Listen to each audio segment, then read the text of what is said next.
Hi everyone, Tom here. I'm excited to be giving a quick overview of Bluehost and Dreamhost and what my experience has been with them over the past few years. In this video, I'll first take you through the most important features of Bluehost and Dreamhost, like whether it supports a control panel, how their uptime claims compare to actual real-world usage, and what my experience overall has been. And the second half of this video, I'll take you through the backend of my hosting account, so the backend of Bluehost and Dreamhost, so you can see the exact user interface without having to open an account for yourself.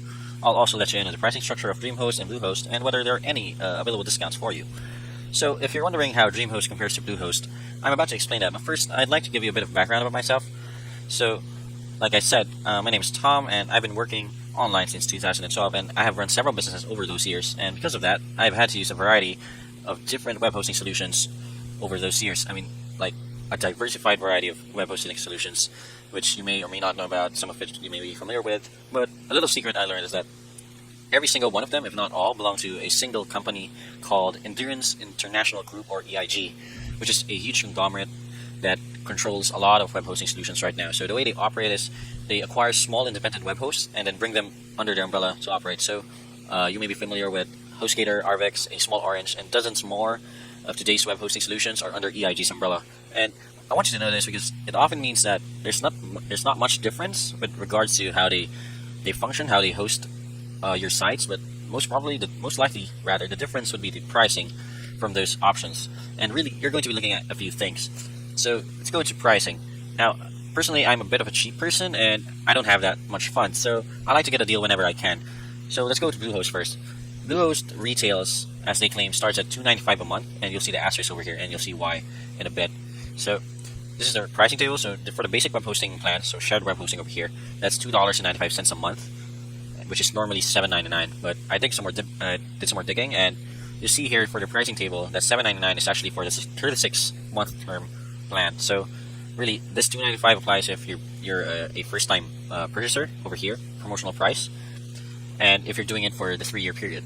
Now, if you're not doing that, you'll be delighted to pay $8.99 a month, which is, I feel, a bit expensive. But of course, I'm going to leave down a coupon down below that you can use when you sign up, so you get a cheaper discount when you sign up with Bluehost. Now, over to Dreamhost over here.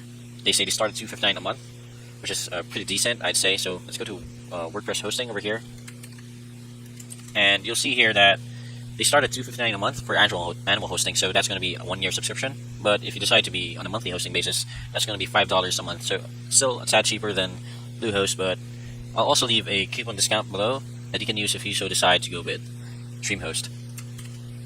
Okay, so now for speed.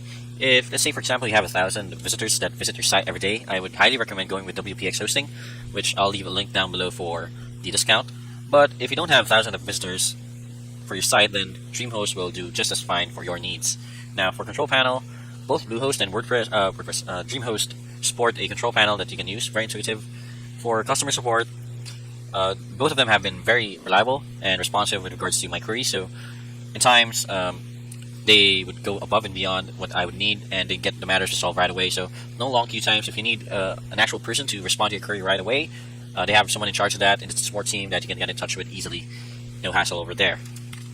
Now over to uptime, quality, and reliability. So Bluehost, they don't publicly advertise the percentage of their uptime, but I've read over online research that it's about 99.9% uptime, and so far that has been very consistent. And they even have their service uptime agreement over here, which they would indicate that most issues are resolved in approximately 15 minutes, but in extreme cases, it may take more than 15 minutes to resolve. But in my case, I've never experienced any crucial downtimes, but only during, let's say, for example, a service update or a server maintenance, stuff like that. So pretty reliable. You can even phone them or do a live chat if that's your thing. Get in touch with them personally, and they will be happy to assist you with any issues you may encounter during downtimes if anything comes up. Now for Dreamhost, they sport a 100% uptime guarantee, and failure to do so will result in customer compensation. So that's going to be dependent on what package you acquired from them and how bad the downtime was for them. So, in my experience, Bluehost and Dreamhost, I've never had any real issues aside from server updates or the usual. Sometimes there could be a fluke, like stuff with your internet connection. But so far, so good. No hassles over here. And if, in any case, you can just easily get in touch with support teams, respective to each one of them. They have very reliable ones. I recommend, if you go with either one of them, you contact their support if anything arises. Okay, so now for the control panel. So when you log into Bluehost's control panel, you'll be greeted with this welcome screen with tons of tools and shortcuts for you to get access to right away. So you have access here to helpful resources. So if you're just getting started, that's there. You need something looked up, the help center is there for you. Your usual jazz here, like changing your passwords, filling information, renewing your account, your settings. Then they also have marketing tools, email managers, your website tools such as WordPress themes, one-click installs. If you're looking for page speed graders, they have it here. You can also get access to your file transfer protocol manager, or FTP, your domains, even site lock, they offer that. And down here below, you'll see like a quick summary of your hosting plan. When it expires, it gives an option to upgrade or downgrade if you need to. Now, if you go to the control panel itself, you'll be greeted with lots and lots more of tools available for you at your disposal. So you have a quick summary over here. Let's say if you share this information with, say, a coworker or a team member, last login from, then the shared IP, your hosting summary over here, dozens of stuff here as well.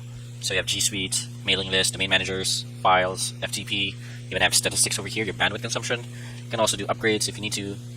I mean, Bluehost has a lot of add-ons and tools at your disposal that you can easily get access to when you need them. So that's for the control panel.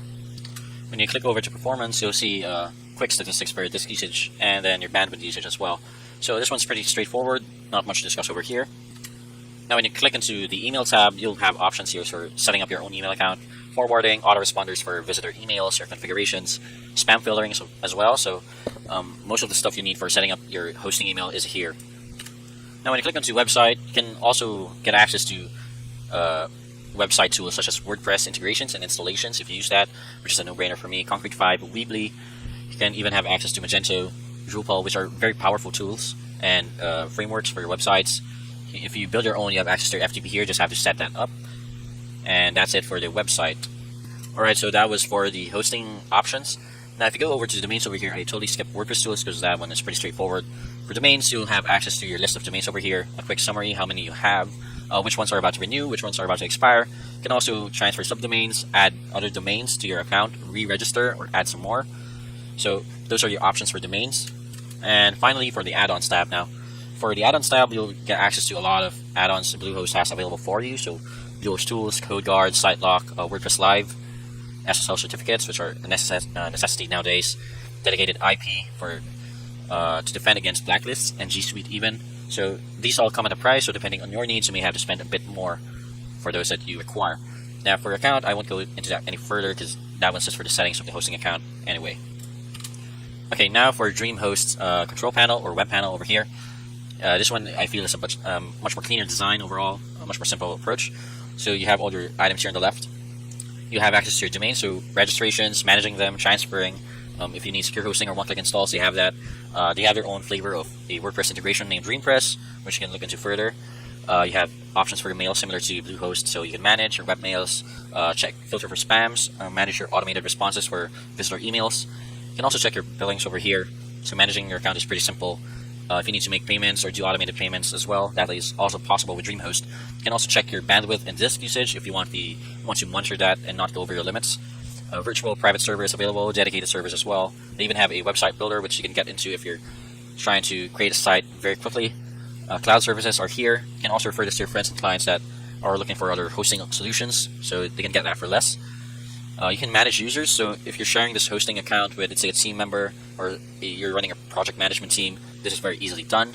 For advanced, you have your MySQL databases, cron jobs for automated stuff, your site statistics, FTP, HD access, even have the Jabber instant messaging over there. And then finally, there's a quick button over here for contacting support. So if you need to get access to knowledge base or getting in touch with someone from their support team, they're very, very easy to reach from here. So that has been my review of Dreamhost versus Bluehost. I hope you all liked that, and thank you and have a good day.